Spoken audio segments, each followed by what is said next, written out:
I used to live out there where the Target is right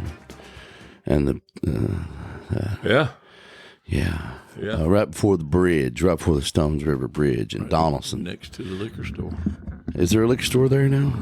There wasn't one when Starbucks there now. Is there? Right in the parking lot of Target. Wow. Yeah, I used to live in those apartments right there, Polo Park Apartments, 1610 Jackson Downs Boulevard. Remember the address? It was one bedroom. It was awesome. Is that where Worley and them live? Daryl Worley? And Bryce Long and Lynn Barble? Yeah, yeah, sure was. That was it was fun. I had my mom's couch. My mom had let me use the couch and her love seat. Did you give it back to her? They were white and flowered.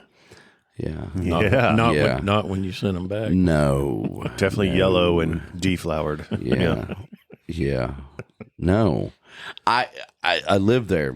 I lived there for, good God, almost 2 years. Mm-hmm. Yeah. Worked at the Applebee's Hermitage. It's not there anymore. It's a Whataburger now, I think. No, Applebee's is still there. Not my Applebee's. Chili's is still there. Chili's like one day just sprouted up in the parking lot of damn Home Depot, Lowe's. Yeah, Lowe's. And we were like, what the hell, man? Oh, you're right. They did get rid of Applebee's. Well, it burnt down. Yeah. It burnt. It should have burned down. There was sin in that place. What a terrible. Sounds like an insurance claim. Yeah. And people would come in and get that Bourbon Street steak, which smelled like armpit and tasted like shame.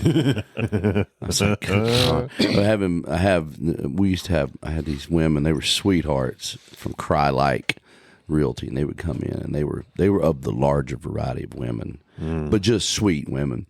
But they would come in and order quesadillas with cheese on top of the quesadilla. Wow. And a side of ranch dressing to dip the quesadilla in. Oh. And all the sweet tea that you could give them. Sounds delicious. Yes. Selling houses. Do you know where they are today? Probably dead. Damn. They were, if they lived another 10 years, I'd be surprised. Well, yeah. I'm surprised I'm alive, honestly. I saw coming in a minute ago this gentleman on his Honda, like Civic Valkyrie. It's his Honda Davidson with his slacks, dress dress shoes. Yeah. Oh wow. Golf shirt, and then his fingerless black leather gloves. Oh. And this large Hispanic woman turned in front of him on a Harley. Yeah. In full leather, and he waved at her, and she flipped him off. That's not a real bike, boy. He got his arms in the air like this, and I started honking at him. Get the fuck out of the room. What? Yeah. There's I love people. I had a Honda Davidson at one point. Did you really? Yeah. It was. Yeah. It was so. Yeah. I remember I was trying to be cool one time. I was bikered out, and I was trying to back into one of the things, and there was people behind me looking at me. It was like at a restaurant, and I started backing up and hit the horn accidentally. I'd never felt so demasculated in my whole life. Beep beep beep. Yeah, I went through my biker phase. I've had 2 Harleys. Yeah, I found that I had a mullet too. I hit a carload full of Mexicans. I need a picture of that. I hit a carload full of Mexicans one time. Really? And went over the hood, and I was done. Well, they hit me.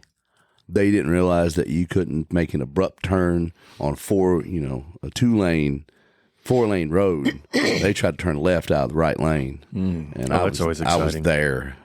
That's not good, man. They do that on Music Row a lot, right there by Warner Records.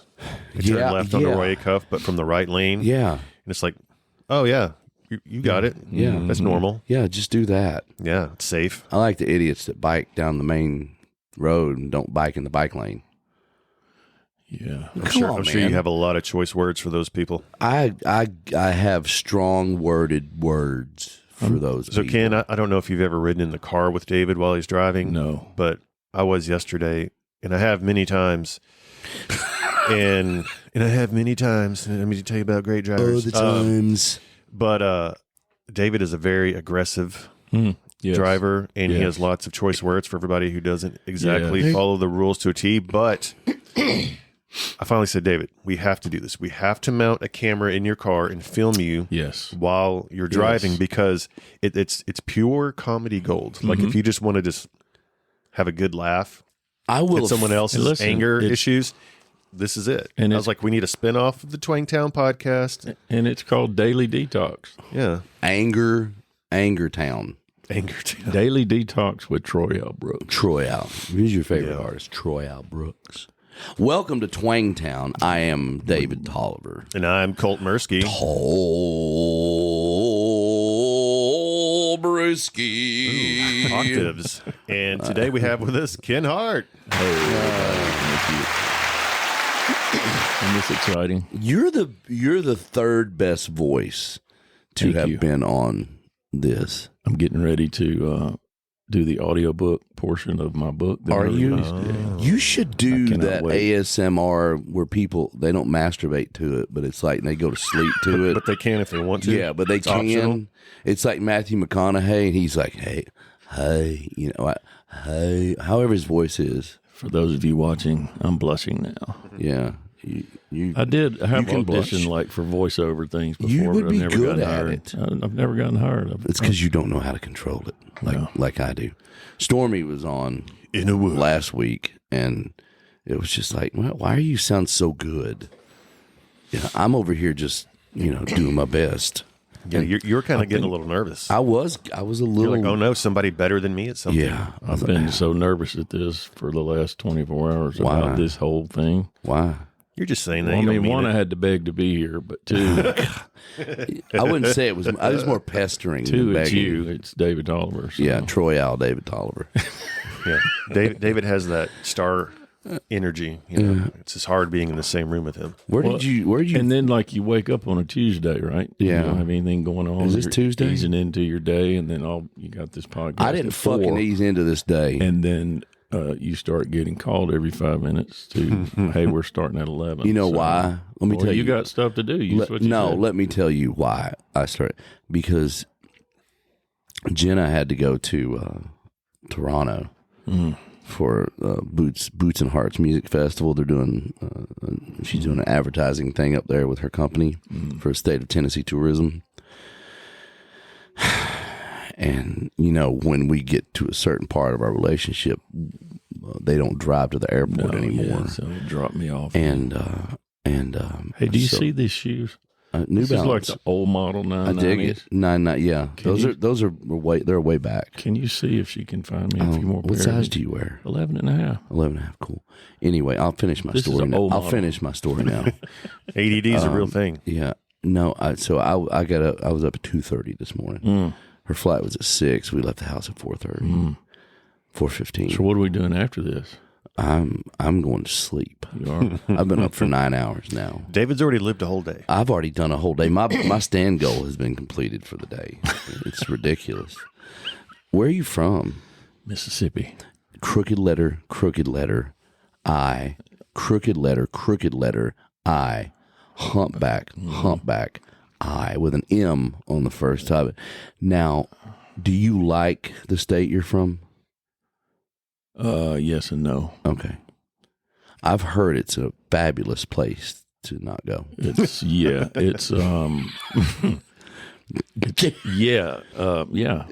No, I've been through Mississippi. The people are wonderful.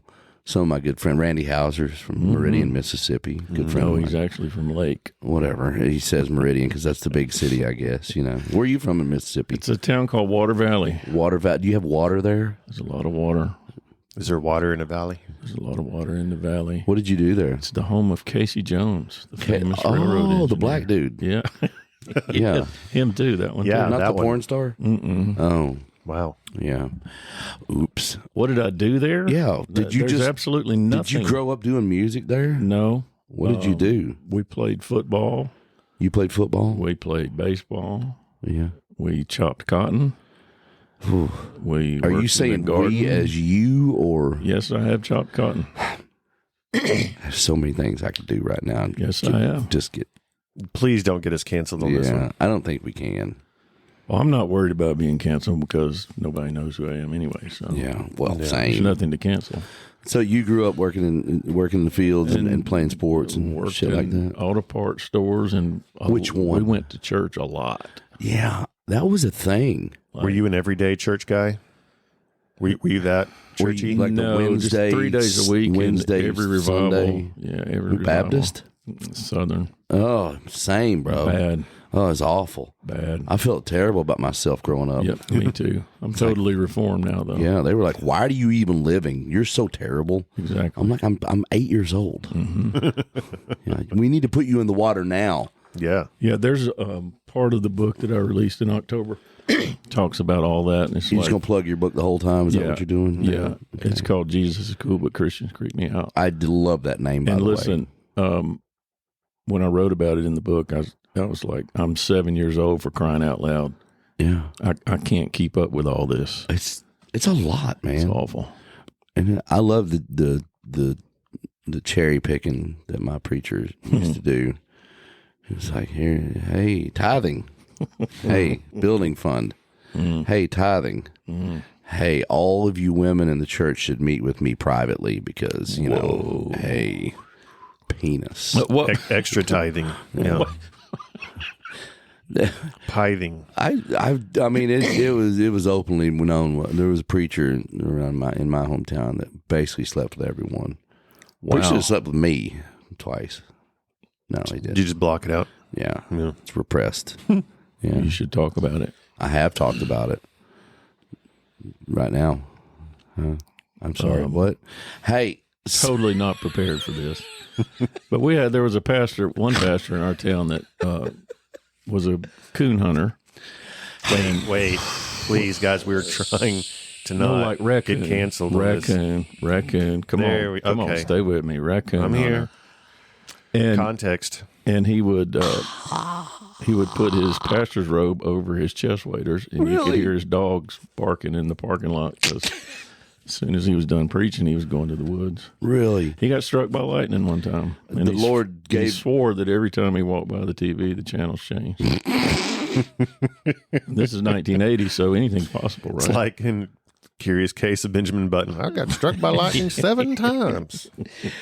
Yeah, whenever she turns on the microwave, I shit my pants and forget who I am for a half hour. You know? I still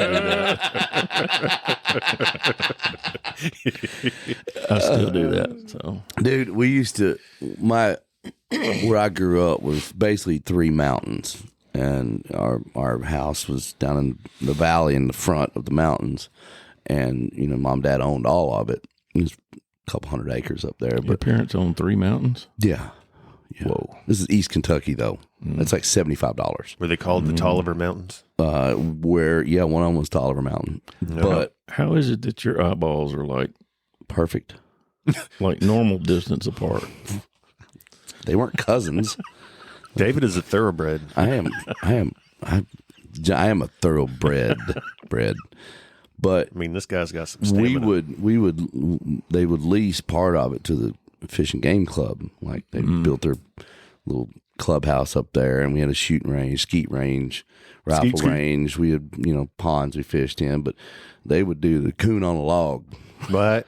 Yeah, the raccoon on a log. Yes, they'd put a raccoon. Jeez, they had a log, and they had a damn milk crate on it, and they would put that raccoon in that milk crate and float it out in the middle of that pond, and they have them raccoon dogs, all around that pond, and whichever dog got to that coon first won. And the others got executed. And the others got... Well, they drowned. The others got drowned. Yeah. But yeah. Yeah, I grew up with that stuff. What was the point of that? Well, we grew up competition, similar. man. We didn't have nothing to do. No, there's nothing. There wasn't no cable TV back there. Mm-mm. There was, but we didn't have it. Couldn't afford it. Well, Dad, he decided he's going to get a satellite dish one time, but we didn't know how to hook it up. Takes me right back to 4 Christmases. God, dude. But no, this wasn't the direct TV satellite dish. Oh, this was the big as this room satellite dish. The early 90s. Yeah, big white one. Yeah, huge. You could like beam Mars if you needed to. Yes. My great uncle Leo got one. Yeah. And he was a pervert. And so when you went over to Uncle Leo and Aunt Edna's house, all the kids had to stay out of his bedroom because it was always pointed. Yeah, the nudie channels. Yeah, pointed where? Porn universe. Oh. Yeah, Salisbury steak, TV dinners, and porn. That was my great Uncle Leo. Up there just masticating and masturbating. Keep the kids outside. Keep the kids outside. I got a busy day. Dad didn't want people to know that we had one, so he spray painted it camouflage. Are you serious? Dead serious. Wow.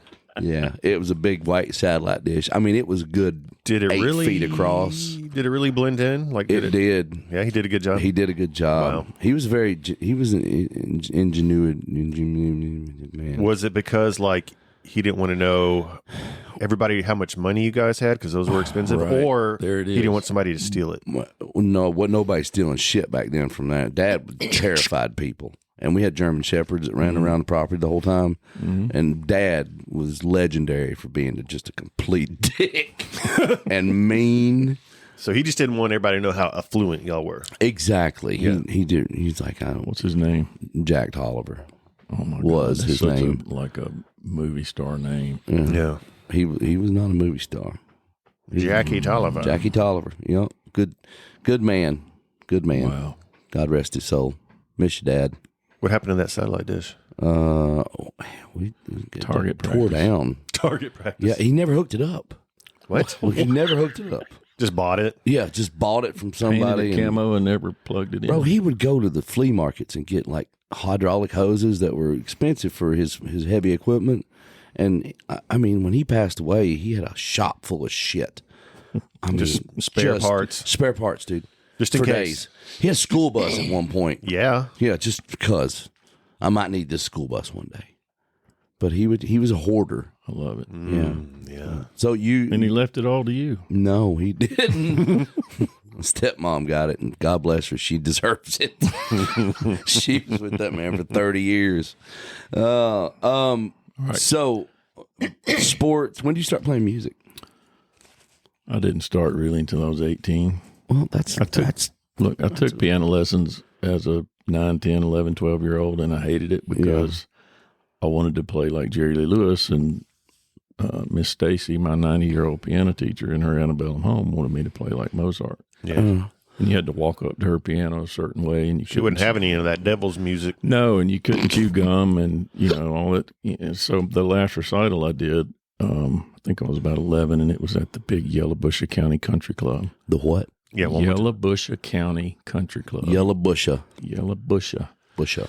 And I played my little piece, and I stood up and I kicked the stool back against the wall. Yeah, you did. And walked out. Jerry Lee Lewis? Yes, I did. And it was one of the best whippings I ever got in my whole life. It was worth every second of it. Yeah. What did the crowd do?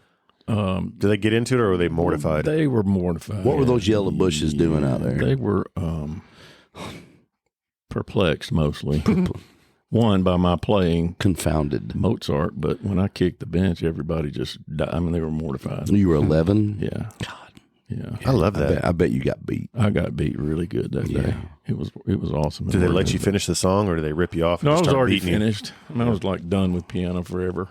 You're like, this is it. That's how smart This is my I final am. piece. So you started playing guitar around 18? My little brother got a guitar, and you remember what it was? Oh yeah, it's a Sigma, like a knockoff Martin. Yeah, played it for years. Yeah. He was a better musician than me, but we were like forbidden really to play anything outside the church, and it just didn't work for me. So I didn't really pursue any of it until I got away. Yeah, and taught myself how to play and listened to. When did you get away? 1989. And you were what, 45 then? Here we go. 45 now. Yeah, daddy. No, I was 18. As soon as high school was over, I had went to college on 2 athletic scholarships. Oh, what were you playing? Football and golf. Golf? Wow. You're a golfer? I had a golfer. What are you, scratch golfer? Oh, no. I scratch a lot when I played. I scratched numbers off. I was really good back then for some reason, and just naturally good at it. And where'd you play college? I used to think that being naturally gifted at something was a blessing, but it's probably a curse. It's both. because I didn't practice. I didn't have to work at it. I was a place kicker. Place kicker? Mm-hmm. You were a kicker? Straight on, square toe shoe, the whole bit. Where'd you go? Northwest Mississippi Community College. Oh. That's a mouthful. I've been there. You've heard about it, right? What's community now? It was junior college back then, but the Trojans, right? Rangers. Wow. Northwest Rangers. Did you wear pink uniforms? We were red and blue. Pink. Only lasted one season. Yeah, that was not fun. College football was not fun. It lost all its fun. I bet. Day one. The fun was over. Did you get your bell rung? Once perhaps.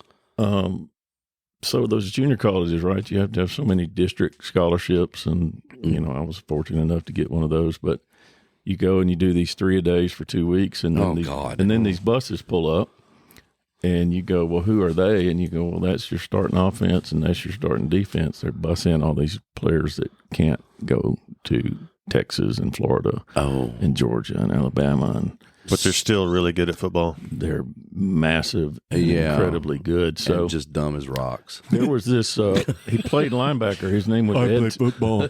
His name was Ed Tamilo. He was like a Samoan dude, and he was big as that door. And one time in practice, they made me, because I was sitting over in the shade, laying on my helmet. They called me in to, block on punt team, and he was, and I'm like, oh, I'm not blocking this guy. He said no. Going to let him and they're right on screaming by. at me like, you better hit him, and I'm like, well, I promise you, I'm not going to hit him. And as soon as the ball was snapped, I just laid down on the ground, and he stepped on my back when he went over.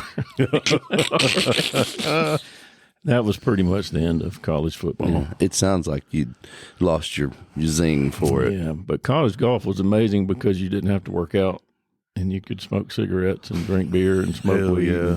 How'd that work out? And it was great. It was the best 2 years experience that I've ever It's had. like the John Daly golf. Yeah, college. I mean, we played all over the Southeast, and it was really awesome. Nice. Did you write songs back then? I didn't start writing songs till I was 24. I was living in Fayetteville, Arkansas. Ooh, why? Well, I was working for a company over there at the time. I had somehow managed to graduate college with a degree in poultry science. Oh, that was my next question, because I know you're dealing chicken. Mississippi State poultry science. So I was working for one of the evil poultry companies. Can you tell us which one? I know which one's in Fayetteville. There, I'm not going to say around it that area because I can't stand them. But it rhymes with bison. There you go. Yeah, and got a lot of money over there in Fayetteville. Yeah, took our coach. It was a cool place in the mid-'90s because the interstate wasn't open, and you really had to want to get up there to be there. And there's a lot of hippies and college town and everything that comes with a college town. And the guy that grew Willie's weed lived in Arkansas at the time, and it was like Willie's weed. It was good. And but I met was it good? Yeah, it was really good. How'd you feel about it? And I met this guy named Jed Clampett. No, that's a lie. Look him up. Clampit, Jed Clampett. And he taught me how to do scales and gave me a job in his band. And the next thing I know, we're opening for Willie. You remember Doug Supernaw? Yeah. We were out doing shows with Supernaw. His kid used to play for the Titans. Yeah. Really? Yeah. Sure did. God rest his soul. But anyway, I did the Jed Clampett thing, and then I really screwed up. I went to the Frank Brown Songwriter Festival in 1997. Got bit. And I met a lot of people. And it was really the first time I realized that people wrote songs for other people. Yeah. And that's an interesting part of life right there. It's when you figure out that, like, growing up, you think whoever it is, George Strait wrote this song, or Jerry Lee Lewis, which he did, wrote all those songs. Elvis wrote all his songs. And then you find out, actually, no, there's people behind that curtain. Yes. It was something that I was introduced to a guy named Rock Killow. And Rock was a staff writer at Tree in the 70s and 80s and had a lot of cuts. Randy Travis, Oak Ridge Boys, Sammy Kershaw, Carole King, on and on. Mm-hmm. Hank Cochran brought him to town.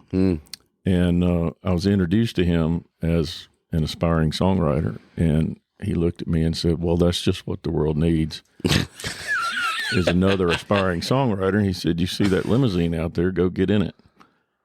and I went and got in it. Really? And in that limousine was Sonny Throckmorton, Red Lane, Hank Cochran, Whitey Schaefer, Bruce Chanel, Larry Henley, Larry John Wilson, Jesus, and Harlan Howard. Oh my gosh! I didn't know who they were. Yeah, did you find out a bunch real of quick? old men passing doobies around, and Hell yeah! we went to Pensacola and had dinner, and it was just great, and laughed a lot. No shit. Had no idea who they were. Still didn't know. The next morning, Harlan, as it turned out, came out, and I was sitting at my truck, and he asked me to take him to Walgreens and to Publix, and he said the front bar at Floribama opens at 10. We'll go have some White Russians. Love this guy. Okay. So I spend the whole day with him, and I get back over, and the Jake Clampett Band boys, we had a tour bus. It's a 1962 GM coach named Pearlie May. Oh.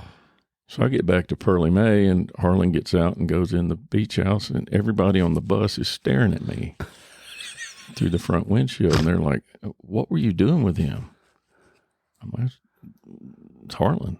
He asked me to do this and this, and then we got drunk. I don't know what to do." I don't know what happened. I've been laughing a lot this morning.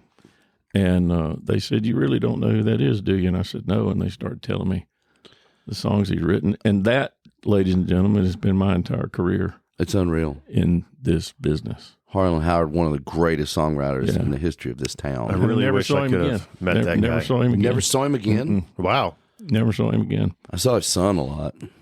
It was Who's his son? Perry. Oh, I didn't know that. Yeah. Is he still around? Yeah. I don't know. I've seen him in years. But yeah, that's just the way it's been. And I was real fortunate to become close friends with Sonny Throckmorton. Y'all should have him on here sometime when he's in town. He'd be a great guest. Rock Killo, Red Lane became a really good mentor, and Bruce Chanel. Yeah. And Larry John Wilson. And yeah, man, it's just been like wind up in some spots that you couldn't have scripted. Well, that's wild. We hear that a lot, especially with guests on here. A lot of people have, quote unquote, fallen into some things. But I think good people find a way, and you are a good person regardless of all the shit I give you. And you're a talented dude, and I think you're easy to talk to. Well, thank you. Easy to understand, but it gets weirder. You read at a sophomore level. Yeah. Talk to me about chickens. Mm-hmm. Why? What were you doing to those chickens? What was poultry science? I want to know what that is. Do you sit them down with beakers and schematics? Listen, no pun intended on the beakers. Yeah. The poultry industry obviously is a big industry, and there are you got to have people to grow them.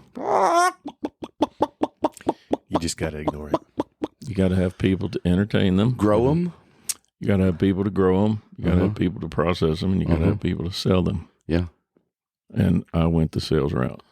So you slinging chickens? Yeah. Well, I have. You were slinging. I'm not chickens. currently, but you're not slinging chickens now. No, I wish I was because it pays really well. But, yeah. But I've chosen the songwriter route because it pays really well. Wow. No, I've always maintained a presence in that world because it does pay. Are you are you like a consultant? I am now. Yeah. Okay. Yeah. I did my time in the corporate world with the Chryson company. Yeah. Well, and a couple of others, but and in poultry science, all right, here we go. Yeah. Come on. So there's 3 divisions of the poultry science degree. One is for growing, one is for processing. And they had the sales option, but no students ever had wanted to be in sales. They all come from the farm, and they want to go back to the farm. Yeah. And so I played golf every Thursday with the head of the department and just complained all the time that I'm like, I'm going to be in sales. I'm not going to be, I need something different. Mm-hmm. And he finally relented and said, well, you got to change the curriculum. So I went around to every company in Mississippi and Alabama, and I talked to a representative from all those companies into coming to Mississippi State for a roundtable meeting with the business school, and they changed the curriculum. Look at you making changes and shit. Yeah, always making changes. Now they didn't make them after I left, but you were the initial force behind. Yeah. So if you want to be in the chicken business and be in sales, go to Mississippi State Poultry Science sales option, business option. But you learn about like genetics. Yeah. Okay. I took genetics 9 times and never passed it. And I wound up telling the department head, look, I'm never going to graduate if this is required. I said, I'll take 3 4,000 level, senior level business classes and make A's in all of them if you never make me take genetics again. And that's how I graduated college. Wow. You're just in there making bargains. No wonder you wanted to be a salesman. Yeah, and what's really funny is I went back for my 10-year reunion thing or homecoming or whatever it was, and as soon as I walked into the room where the food was being served, the genetics professor saw me and turned white as a ghost. He said, "I can't believe you're still alive." Wow. Wow. Was it all chicken? Did they just Well, genetics is X and Y's, man. I mean, I know that, they but get together and nobody knows what happened. Where the food was. Oh, yeah, it's all chicken. It's all chickens. Yeah, okay. it's all chicken. Yeah. And then avian physiology. Avian are birds, by the way, guys. Yeah. Physiology is. I got to dissect a chicken every Wednesday. Yeah, I used to too. It was in a bucket though. 11 herbs and spices. Colonel Sanders is the greatest chicken man ever to live. Yeah, you seen the video of him saying he's too drunk to taste his chicken? Yeah, it's pretty awesome. Yeah, he's amazing. He was amazing. Yeah, yeah. Harlan Sanders. Yes, from Corbin, Kentucky. Really? Yeah. Yeah. A lot of good things from Kentucky. His wife had a chicken place up in between Lexington and Louisville, around Shelbyville. And it was kind of like a Monell's. Like we have Monell's here. There's a family style you go in, but that chicken was far. Mm-hmm. I'm a big fan of chicken. Me too. When it's cooked correctly. Mm-hmm. Yeah. I don't like chicken sushi or anything like that. Yeah. No comment. Yeah. You get that salmonella in there, you know. So yeah, David, chicken. Yeah. It's been good to me. I've been wanting to hear that story for a long time, and it was never told. It's an amazing thing that happened. You get paid. Yeah. And your kids have insurance. Yeah. Mm-hmm. And sometimes you have a little bit in retirement. Nice. Nice. And then you start writing songs. And then you write songs, and it all goes away, and you can't figure out what happened. Yeah. Well, you got divorced. Well, I sure did. Not because of chickens. I understand. I'm with or songs. I'm with you. I'm here. So you've been writing a lot for how many years here? I've lived here for 12 years. 12 years. I guess. I was coming in and out for a few. But you're here now full time. Oh yeah, man. I don't want to be anywhere else. And we've written a few songs together. Well, we have at least one hit. We're having trouble getting it pitched. Yeah. But that's on us. Yeah, it is on us. It's not anybody else in this room. Pluggers are very busy. It's not. Yeah, it's not their got 30 job. writers. He has to listen to 30 songs a day theoretically. Theoretically, I don't know what that means. You know, I've never used that word before. It's got to be impossible. Yeah, because out of 30, 29 of them probably. Yeah, 29 and a half of them are terrible. Yeah. So I'm sitting right here. Everybody's job is tough in the music. There's a lot of songs and very few slots. Yeah. Yeah. You just had a pretty cool moment. I did. Yeah. Golly, with a guy named Lee Brice. Lee Brice and the Queens of the Country. Yeah, I still don't really know much. I still don't really know who they are, but how did that song come about? It was just a happenstance, wasn't it? Yeah, we're talking about a song called Checking In that Lee Brice and For King and Country featured on. Yep. Amazing song. Yeah. Man, I got to tell y'all something. I wish you would. Bryce Long was cutting hay on his farm in Kentucky a few weeks ago. Yeah. And the radio station up there in Hopkinsville played the song. Oh. He was stopped and made a video, and that's really cool, man. Yeah. When that happens. And I don't know what's going on with the song. I don't keep up with it because it'll drive you crazy. Yeah. But I know a lot of people have heard it. I know a lot of people have been blessed by it. Dude, it's one of those songs. If you haven't listened to the song, go listen to it, please. It's just, I mean, it's basically the story of, it's like kind of the cats in the cradle, but in a good way. It's just somebody missing somebody, and I won't give it away. Well, I know y'all have had Michael on here, and I'm sure he talked about it, but we had been sitting in the room with Garrett Jacobs for a very long time that day, and had just about decided to go home. And, and Garrett threw that title out, and Michael being Michael. Just farroned it. I mean, just... I didn't even have time to get my computer open to type the lyrics. Garrett and I were both just sitting there. And I'll be honest with y'all, I didn't really want to write it because of my relationship with my dad. Yeah. Pretty non-existent. Yeah. And Garrett has a pretty good relationship with his dad, and then Michael and his dad, it's pretty gross when they're together, the way they love each other. Those healthy father-son relationships. It's disgusting, but Lord. I'm glad I stayed. And you know, you've written with Farron, and you know Farron.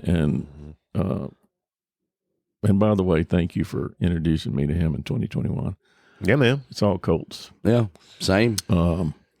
Deal. And Michael and I have developed a really unique friendship, not, you know, in any kind of weird way, but where you like each other more than friends, that kind of relationship? Not quite. Okay. It's so good, though. Were you hug spooning?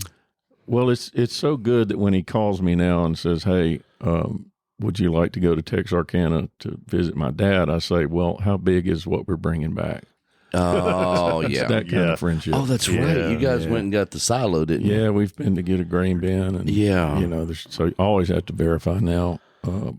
Because with him, I mean, there could be 20 other people going too. You just don't know. But it could be a tribe. Yeah, he's got this look that he can give me, and it says, "Get your head out of your butt and let's go." And that's what he did that day. It was just, you know, because I was already pouting about it. And you didn't want to go. I didn't want to write. I didn't want to go. And I'll tell you what's funny. The next day, I wrote with Pryor Baird,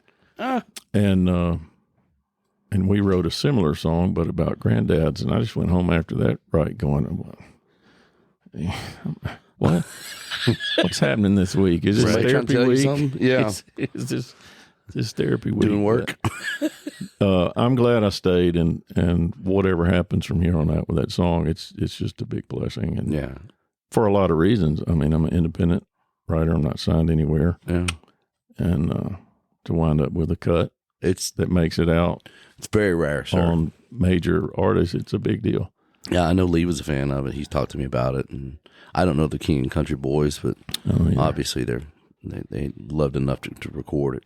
Yeah, that's badass. Special song. I mean, I remember the first time I heard it, I was just like, "Whoa!" You know, I think regardless of kind of any relationship you have with your dad or any kind of parent, it's just like that really resonates. You know, because I think you can look at it from different angles. You know, good or bad. And, you know, if you have the bad relationship with your dad, you know, maybe it kind of leaves you longing for the good, and, you know, but it's a special song. And I remember when I sent it to Lee, he was like, man, this song just slayed me. Yeah. And usually I send him songs and he never responds. Yeah, same.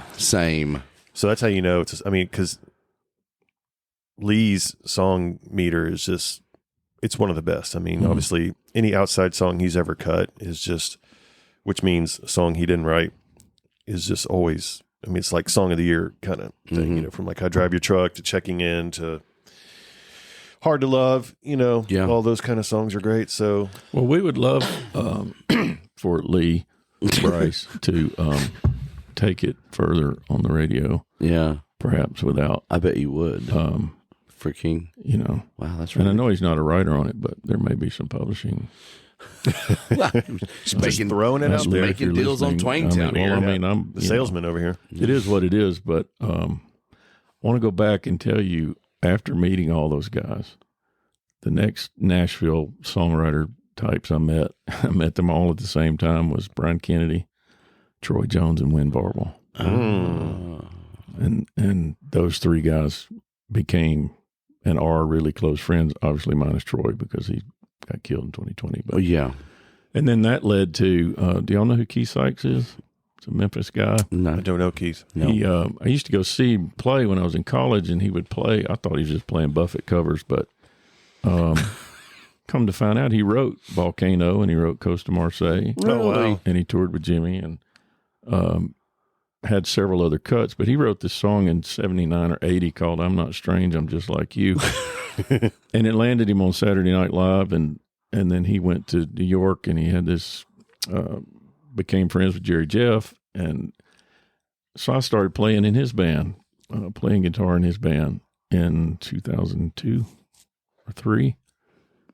And he and John Prine were really close. Yeah. Wrote a lot of songs together. And the next thing I know, I'm in a green room in Baton Rouge with John. And he said, "Hey, Sport, play me a song." Oh, God. That's no pressure at all that right time, there. Well, at that time, every song I had was about trains. And so I played him a train song. And he said, "Well, that's really good. Play me another one." So I played him another train song. Oh, God. Subsequently, that led to the back half of that tour, me standing by myself on stage in front of Prine's audience playing 5 train songs. Wow. Holy shit. That's wild. And then opening, with Keith, playing guitar for Keith. Yeah. So like I was saying earlier, it's just been this weird keep one hand on the guitar and go where it takes you kind of thing. And you just got to ride it sometimes because you don't know where it's going to go. You just got to hold on and hope that you don't fall off miserably. And through all of that came pretty good friendship with Guy Clark. Never did get to write with him, but spent a lot of time with him. And it's just weird. I mean, like I couldn't have never scripted that. Yeah, right. And then probably 2007, I got pretty sick. I had 2 heart surgeries and had a pseudo aneurysm. Youch. A false aneurysm? Yeah. And I had 3 major surgeries in the first few months of 2007. Why? Why did you do that? And then stayed strung out on pain pills the rest of the year. Well, hey, those things, they'll get you. During all that, you guys remember the squirrel nut zippers? Yes. So that's Jimbo Mathis' creation, and Jimbo's from Mississippi, and we've known each other a long time. So during all of the craziness of 2007, we did put a band together called the Starlight Wranglers, and we all wore fancy clothes. It was 9 of us. Fancy clothes. And we played old Dan Penn covers, and we played casinos. And Marksville, Louisiana casinos, and places like that. And after that, the voice kicked into my brain. All right, let's go write songs. This is not working out for you, Ken. Yeah. Watching people drag oxygen tanks around smoking cigarettes. And this is just not working. So, like most things in my life, I probably showed up 10 years too late, but I made it. Dude, eventually. You get there when you're supposed to. Yeah. I mean, honestly, I've said this ever since we've been doing this thing, that I'm exactly where I'm supposed to be right now when I'm supposed to be there. There's no, I don't think there's many coincidences. Are you able to embrace it? Absolutely. Being right here in this room with me and Colt. Absolutely. Right I'm now. fully embraced in my life. You look embraced. Yeah, I'd like to embrace you right now. Horizontally. Stay focused. Stay focused. That's what she said. Stay focused. But stay focused. Yeah, so I've been here writing songs. Nice. And I did get divorced. And well, it happens. It happens to people. But we find sobriety. We find. Are you sober? Pretty much, yeah. Okay. Yeah. I mean, it's not a situation. Wow. I'm just messing with you. No, no, I've talked about this on here. It's not a, hey, I'm, oh, here, look at me. No, it's just, I'm choosing to do that. I'm not choosing not to. I'm just choosing to. And I feel really good. I've also said this too, that when you do the right things and you eat the right things and you drink the right things and you don't do the wrong things, you tend to feel a lot better and live longer. Yeah. Interesting. And it work out and stuff like that. Yeah. And when I play shows and I sing, it's like, oh, I have a voice that's better than when I would have 8 shots of tequila backstage. Oh, that's fun. Yeah. Yeah. God. Oh, God, this is so good. Oh, no. Well, I can tell you this. I'm almost 11 years clean and sober. Good for you, dude. And songs are better. Friendships are better. Yeah. Kids are better. Ex-wife is better. Life is just good, man. Good for you, man. That's awesome. It's just good. Where's your favorite place to eat in Nashville? Hall's Chop House. Oh, that's a good place. Look at you. Look at this Jeff Ruby's. checking in money. I mean, Jeff Ruby's is Jeff Ruby's, yeah. Probably hands down my favorite because of the ricotta donuts. And, Whoa. And they make their own ice cream. I would have gone for the A5 Wagyu, strip, but you went for the ricotta donuts. Look, man, the cookies and cream at Jeff Ruby's is great. Are you a dessert guy? Oh, dude, look at me. For real. I mean, you look like you've lost some weight. I brought muffins. I know, and I'm doing my best not to eat muffins right now. You son of a bitch. It's like I had my AG1 greens this morning, and I'm like, okay. Went to the gym. I don't even know what that means. It's AG1. Colt and I both do them. It's a supplement. It's like drink them, you snort them, you however you like, If you're a good snorter, you could snort it, but I think they recommend you drink it with some water. Oh, yeah. Water's important. It really is. Water's important. Water's the most important thing in your body, honestly. You're like 75% water or something, 80% water. 80%. 85%, whatever. I don't know numbers. Here's the deal. I've always, of course, loved Brown's Diner, but do you know how wrong things are in Nashville now? They serve breakfast at Brown's now. You can't do that. And it's just... It was a lunch cheeseburger place. Waylon Payne and I were over there the other day, and it was like... God, dude, I'm meeting that guy the other day. Oh, that's right. Yeah. Y'all going to have him on, right? Yeah, I think so. Certainly. Yeah, I think I forgot to reach out to him, but I'm glad you brought his name up. Well, that was stupid. Well, why would you forget? I'm just stupid and Come I forget. on, man. Yeah. There's too much goddamn space here in this dresser drawer. What a line. Her. And that story about how he wrote that song, he didn't have I'm not going to tell it either. But I went home and I told Jen, I was like, oh my God, I met Waylon Payne. And so he told me how he wrote Her and all these other songs. It's freaking amazing. It was just the story he told me blew my mind. Yeah, true. And I'm story. like, holy hell, that's absolutely amazing. Yeah. And I keep saying amazing and amazing. He's going to be a great guest for y'all when you have him on. Yeah, and we should book some days with me and him. And you, I guess. It's fine. Whatever. It's fine. Whoever keeps your calendar, have them reach out. Have that person reach out. Have them reach out. Wow. What do you got going on right now you're excited about? Your book? You know what? The book is, I've done no promotion. Mm-hmm. Just put it on my socials. I have a copy. And I've left free copies here. Mm-hmm. Every time I fly, I put my book in the #1 bestseller slot in the bookstores in the airport. Brilliant. Yeah. And I write a note, this is free. Don't go try to pay for it because they don't know about it. Yeah. And I have an email address on that page, and I'm starting to get emails from all over the country. Dude, wow. That's People great. are finding my book. It's just making its way. And well, what was your inspiration behind this book, and how did it come to be? Could you tell us the title one more time? Jesus is cool, but Christians creep me out. Yeah. It's true. And it's really true. I heard a pastor named David Foster say that in 2009, and I thought, man, certainly he's going to write this because he's written a bunch of books, and he passed away in 2012. So he's definitely not writing He's it now. not writing this book. So not anytime soon. It was about 2020, and Brian Kennedy, who is he's just absolutely my brother. We talk just about every day when he's not on the road with Troy Al, Garth Brooks. Yes. And it was early part of 2020 before all the stupid stuff started. And I brought it up again, and he said, why don't you just write the damn book and stop talking about it? It's only been 10 years. Yeah. So I wrote the book and then shopped it around for about a year and a half. I had 4 offers from major publishers to take it and put it out.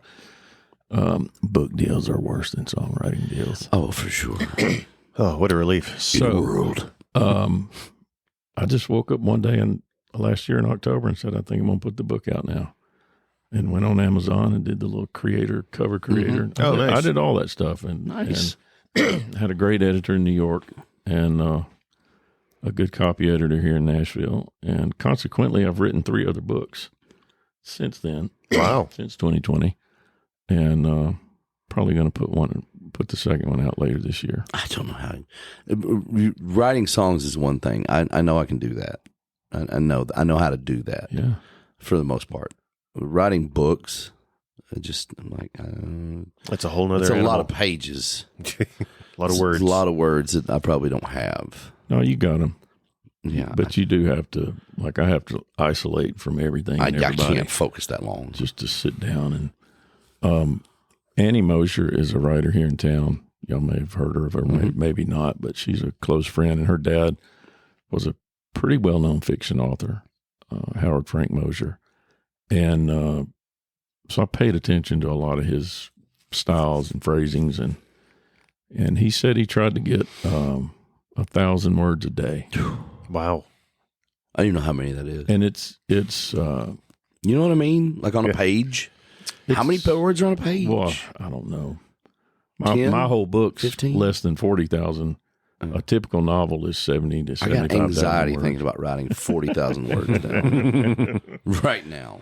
But when I heard him say that in an interview, I thought, well, all right, let's think about it that way. Yeah. Basically 1 or 2 good pages a day. Okay. Now, I wake up every morning early, and the first thing I do is start just whatever's coming out and coming through. I just write it down. Yeah.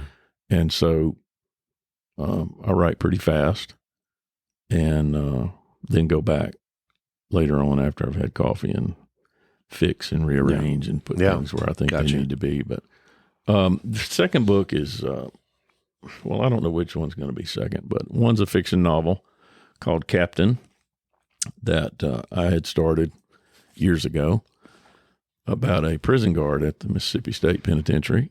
And then after I met Michael, I was telling him about it, and he had a character he was forming. And anyway, I took his character and my character, they're cousins.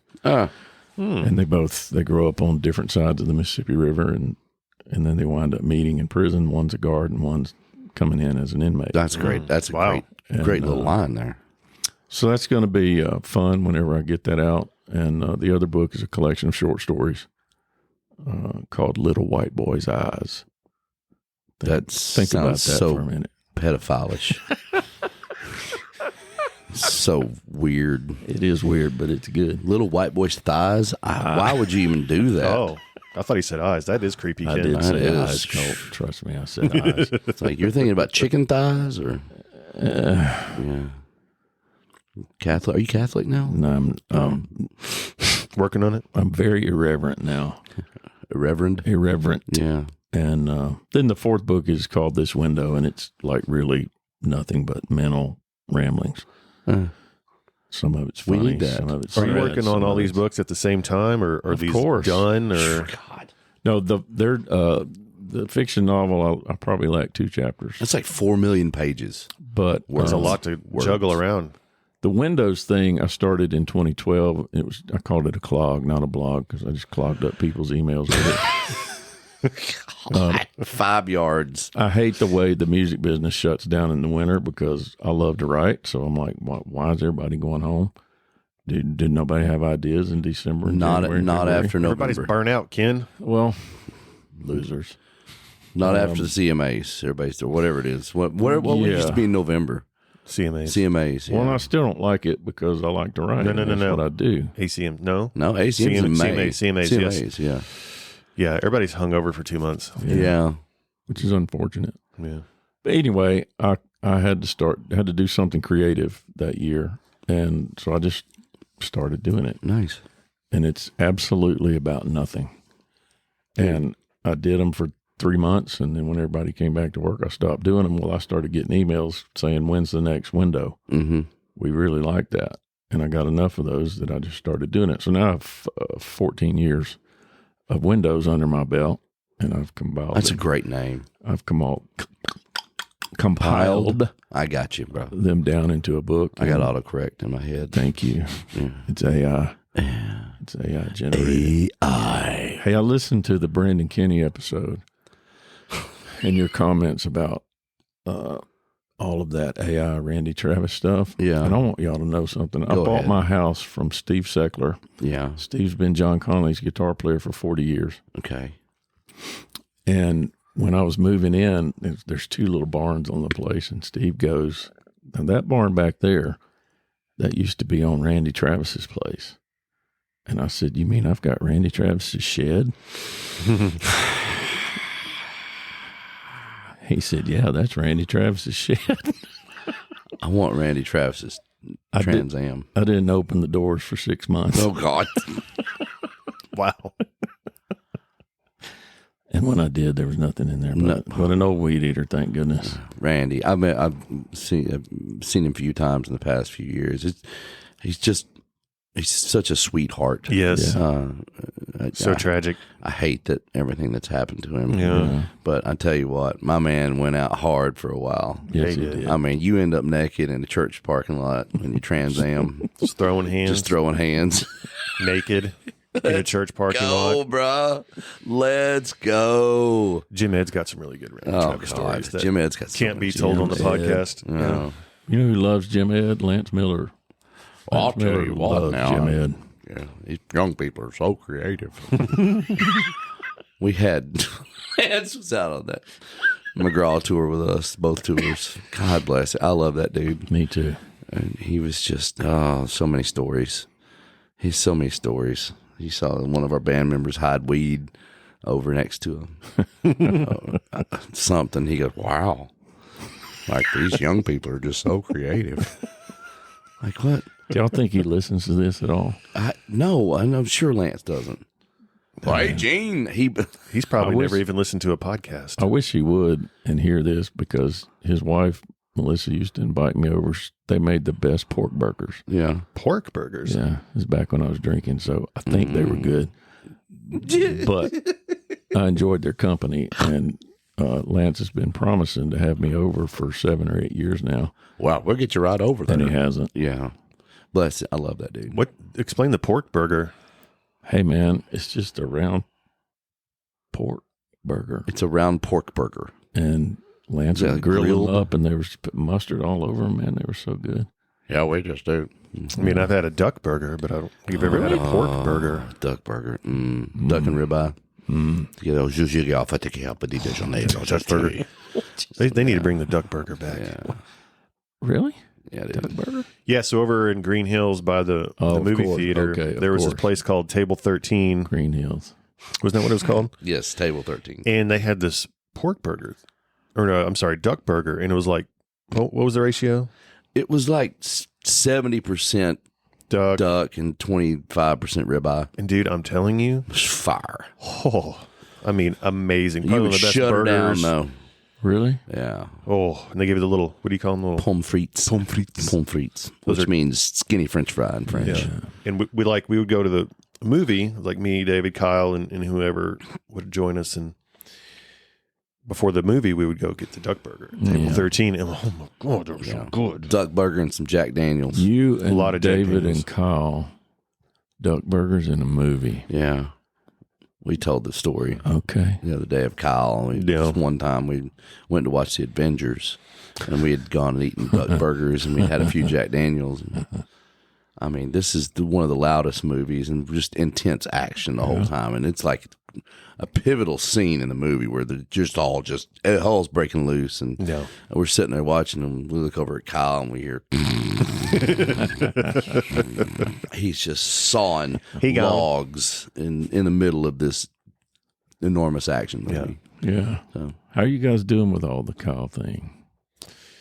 Man, as good as we can. I mean, it's been a year and a half, and we have pictures of him everywhere, and looking at those pictures, or someone will post a video online of him writing or doing whatever, and it's hard to look at those, but as each day, at least for me, that goes by, somewhat easier it gets. But then a memory, a picture will get you, and all of a sudden you're like, damn it. Yeah. I miss my friend. I try to call him sometimes. I'll pick up my phone and be, or it's not that bad anymore, but it's just like something will happen. I'll be like, I got to tell Kyle, fuck. Yeah. It's just just, I miss that guy. He was awesome. He was different. He was different in a good way. I met him early on when Jeff Ross was still a writer here. Yeah. It was a long time ago. And liked him, but never really spent any time around him until the last year and a half, probably. Yeah. And that day that Eli baptized him, I was there, obviously. Yeah. And then he went to a show that I did that night with Joe and Michael and Grace Askew, and he got up and played, and I mean, he was just on. Yeah. Like, it was just awesome. If I haven't sent you that video clip from that night, I will. It's really good. I don't think I've seen it. And then on the drive back to bring him back home, he said, "Man, do you go play a lot?" And I said, "No, not anymore. I'm too lazy to book the gigs." And maybe the best compliment I've ever gotten, he goes, you really should do that more. Yeah. He said, "You're really good at it." Nice. And that's awesome. I won't ever forget that. Yeah. Well, I do love it. I do love playing shows. Well, that's one thing about Kyle that was bad. He was a liar. So, I'm just kidding. Well, you're not ruining that for me. Yeah. Based on the circumstances. Yeah. He meant it. He did. We're going to keep that in there. But I just thought, man, I mean, that really meant a lot to me. Dude, it's awesome. If somebody would book the shows, I would go play them. Well, somebody may. Every day. You never David. David plays a lot at the listening room. I haven't been invited yet, but he plays a lot of shows there. Yeah. Yeah. David's greedy. I don't know what you're talking about. Yeah. Who? Where can people find you? You can't. You don't have Instagram? I got Instagram. Like it's whatever it is, Kenneth.chart. Okay. I mean, but I don't have a website or that's fine. any of that. I don't know. I do. But people don't like websites. No. It's all social media. Is it over? Websites over? Yeah, websites are over with. Really? Kids don't like them these days. They get no traffic. They find out all they need from social media. Social media still trips me up. Yeah.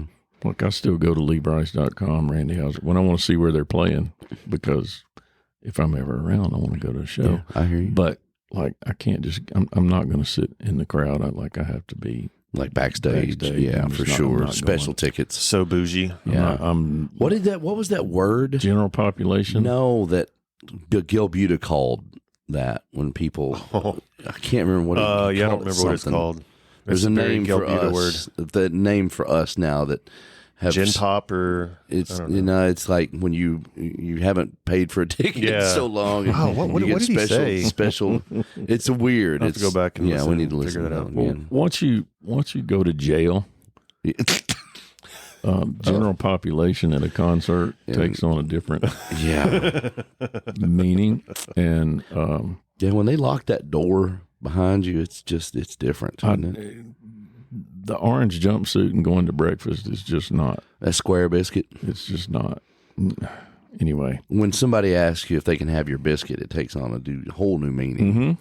Whole new meaning. Can I have your biscuit? Even when Lemons made his Opry debut, they were like, "Would you like to come out and sit?" I'm like, "Nope, I'm good right here. I'm good behind the curtain." I'm fine. Are you good at spinning wheels?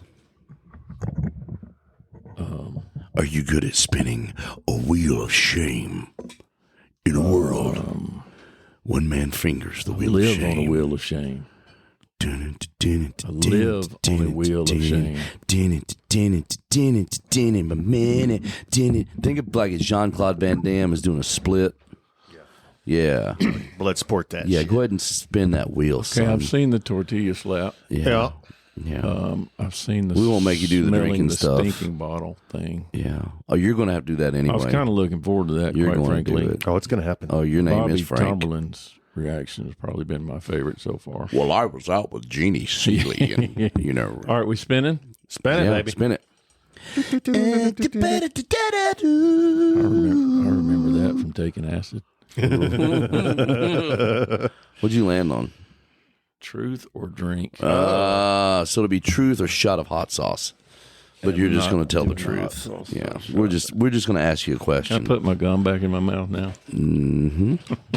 All right. Pick a card, any card, but don't look at it. Don't look at it.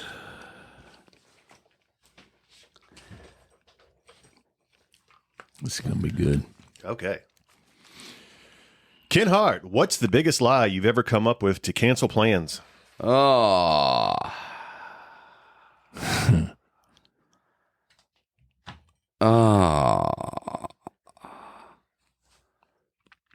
My ex-wife forgot to pick up my daughter again. It's always blamed on the kids. Yeah. Or the ex-wife. Yeah. It's probably the best. Yeah? Yeah. Probably the go-to. Yeah. Go-to thing. Just blame it on the ex-wife? Yep. Yeah. She didn't pick up the kids. My dad had a heart attack, so I had to go on to Applebee's and work one time. I don't know if I'd tell that. I did, and I feel bad about it to this day. Really? That's the only question? Yeah, but then you get to do this, pal. Do you want another one? Yeah, let's do it again. That was too easy. Really? Yeah. Yeah, but you're like... this is a very good Ken Hart question. What's the best thing in your life that's come from a bad experience? Sobriety. Wow. Hands down. You don't even need to add anything. Hands to that. down, That's sobriety. absolutely wonderful. Look at you, dude. That was right off the cuff, too. Right off the cuff. Songwriter. Like songwriters and their words. I'm dressed for radio today. Yeah, you are. Or podcasting or whatever this is. My wife's always blown away by when songwriters write something touching on Instagram, like the, she's always like, songwriters have such a way with words. How do they do? I'm like, that's their job. Olivia. Jeez. But it's from a sincere place. It is. Just to smell good? Yes, sir. So, have you ever done smelling salts before? Not since high school. Okay. Well, today we have with us. Not since I got. Not bath salts. Not since I got hit in the face with a Jack Daniels bottle in college. Wait, what? You just glazed over that story like that? Yeah, they had to use the salt things to bring me back. Well, were you just caught in the middle of a bar no, fight? I started it and he finished it. with a bottle of Jack. That's the way right here in the.